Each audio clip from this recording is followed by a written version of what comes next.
സ്വർണക്കൊള്ളയിൽ മന്ത്രിയെ രക്ഷിക്കാൻ തന്ത്രിയെ പണിഞ്ഞ ഇടതുപക്ഷ സർക്കാരിനെതിരെ നിയമസഭയിൽ ആഞ്ഞടിച്ച് പ്രതിപക്ഷം. പിണറായി സർക്കാരിനെ ഇക്കുറി പ്രതിക്കൂട്ടിൽ നിർത്തിയായിരുന്നു പ്രതിപക്ഷം ഇന്ന് സഭയിൽ ആളിക്കത്തിയത്. ശബരിമല സ്വർണക്കൊള്ള വിവാദം ഉന്നയിച്ച് പ്രതിപക്ഷം കടന്നാക്രമണം അഴിച്ചുവിട്ടു.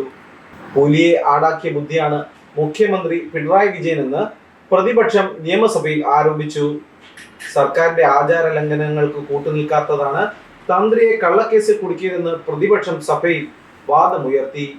മന്ത്രിമാരെ രക്ഷിക്കാൻ മുഖ്യമന്ത്രിയും കൂട്ടരും പരമാവധി ശ്രമിച്ചുവെന്ന് കെ ബാബു കുറ്റപ്പെടുത്തി. സർക്കാരിന്റെ ധാർഷ്ട്യത്തെ ചോദ്യം ചെയ്ത പ്രതിപക്ഷം നടുത്തളത്തിലിറങ്ങി സർക്കാരിനെതിരെ മുദ്രാവാക്യങ്ങൾ മുഴക്കി.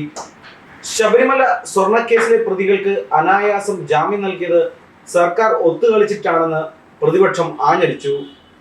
പ്രതിപക്ഷ നേതാവ് വി ഡി സതീശന്റെ വിടവ് ഡെപ്യൂട്ടി ലീഡർ കെ ബാബുവാണ് ചോദ്യങ്ങൾ ഉയർത്തി പരിഹരിച്ചത്.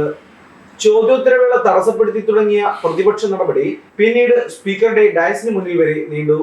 സ്വർണക്കൊള്ളയിൽ സുതാര്യമായ അന്വേഷണം വേണമെന്നും അഴിമതിക്കാരുടെ സംരക്ഷണം അവസാനിപ്പിച്ച് അവരെ ഇരുമ്പഴിക്കുള്ളിലാക്കണമെന്നും പ്രതിപക്ഷം സഭയിൽ പ്രതിഷേധ സ്വരം ഉന്നയിച്ചു.